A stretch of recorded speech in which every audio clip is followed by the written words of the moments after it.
Lid Shaw, and welcome to the Toy Box Studio. We have a totally awesome announcement and guest here today. This is a good friend of mine, Mr. Chad Brown, who known for years and been working with for years. And pretty exciting news, Chad. Tell us what just happened this weekend.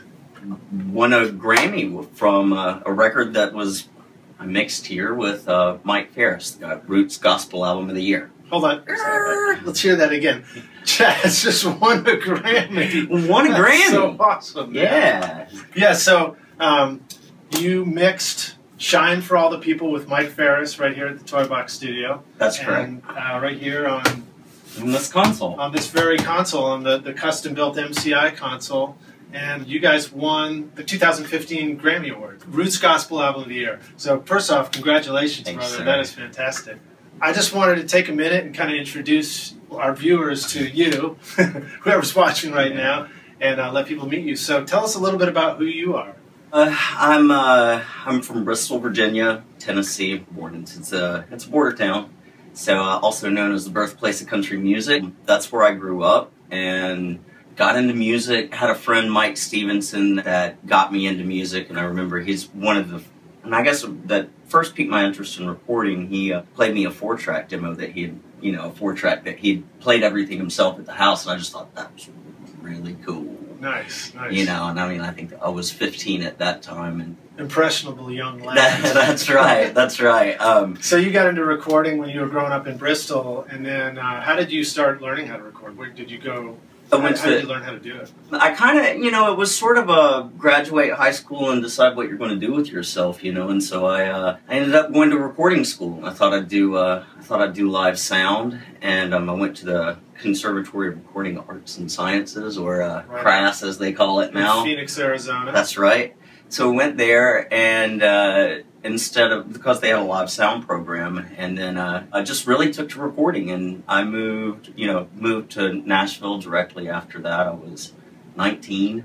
Awesome. And this year made 20 years in Nashville. That's so cool, man. Well, clearly it has worked well for you. You've learned a lot about making great records, and got your reward for it this weekend.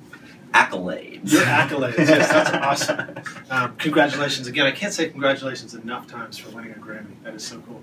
So tell us a little bit about what were some of the struggles that you guys dealt with when you were making this record. What were some of the challenges of mixing a great record?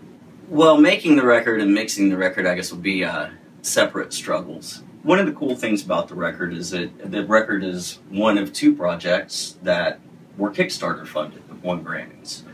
So, it's a grassroots record. That it was an independent record. If you're kind of swinging for the fence, the first challenges are just financially.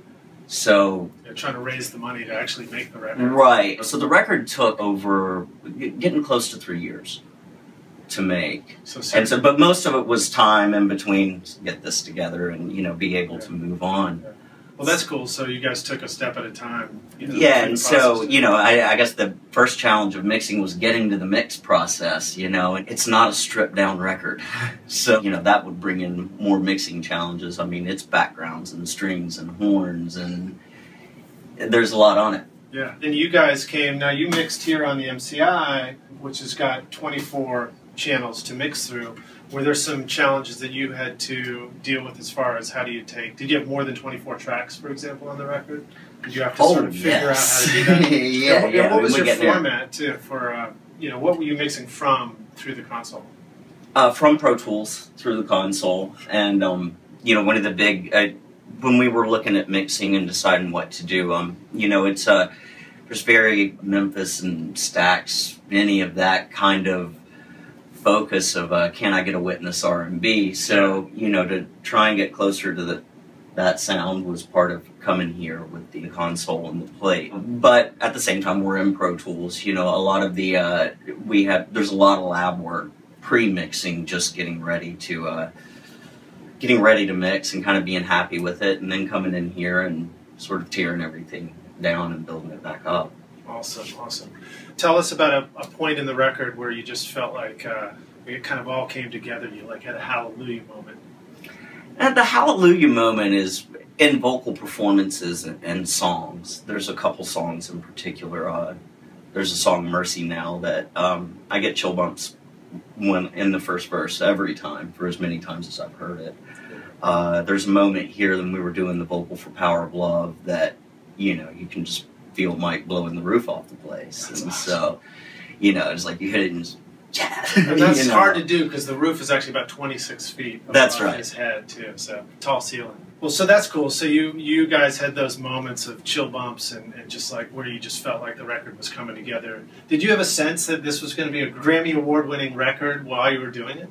I always had a sense that we were doing something special. You know, the thing Mike's sort of storied, and Mike's been through a lot. You know, he's a super empathetic person and really dialed into the triumph of the human spirit and struggle sort of thing. And those are the themes that run all through the record. And so I thought that was a really neat thing to start from very humble beginnings, and with that and how it's progressed and it's reached this level of success, and that's really cool. There's a lot of extra work put in because we knew we were doing something special.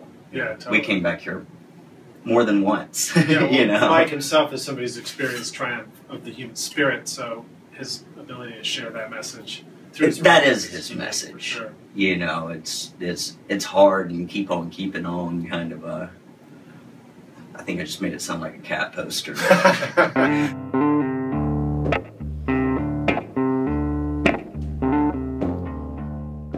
Actually, that's a perfect segue. So, speaking of keep on keeping on, what advice do you have, you know, as somebody who's got true experience and has really succeeded with this, for people who are making their first records? You know, somebody who's out there struggling or working hard to make a record and really just wants to make a great record.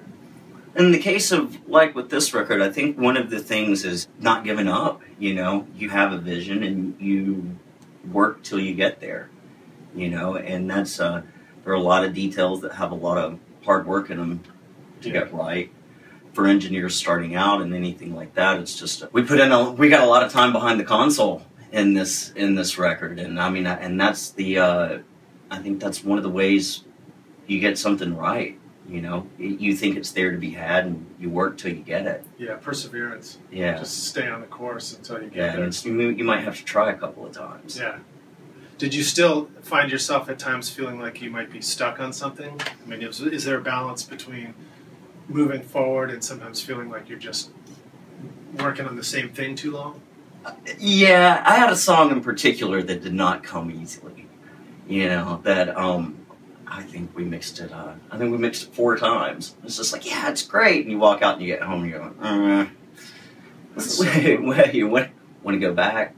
All right. Yeah, but that's so amazing too. So for anybody who's hearing this message, it's like that literally is saying that in that moment where you are doing a mix and you feel like you might have even felt like that mix was a disaster at the time or something. But the fact that you guys could revisit it even up to 4 times and then come out with a Grammy mix in the end, that's amazing. That's so cool. That's one of the when it feels laborious. Usually, I find that anytime that you're doing a really good job in a record, there will be a point that you hate it and everything's awful. Nice. You know, I mean, it's usually that's around the time you're getting done, you know, and then you sort of relax, you know, okay, it's not awful.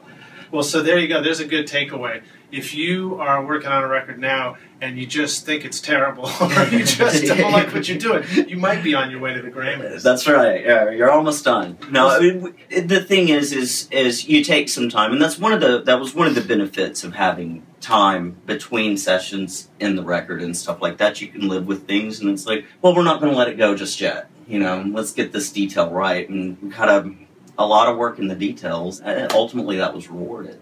That's so cool. Can you tell us a little bit about your process here? You know, what was, how did you go about, like, what was important to you about mixing through the console here or using the plate reverb? You know, what was it, why was this a place for you to mix your record? Well, the record is all referenced from records that are not modern records. Yeah. And I think one of the quickest ways as far as to get an authentic sound is to use authentic gear. Yeah. You know, I mean, that's the easiest way to go. And that's why we were here. And I know I've heard you talk about how you're a big believer in the console as being like the central element for your making a record. There's gain staging and harmonic distortion, and where you can play with gain and push it, and that's what I like about working on a console. It's its own instrument. It's a wonderful hybrid of technology, you know. I would mix things at home, sort of get them where I'm pretty happy with them, and stem them out on the console.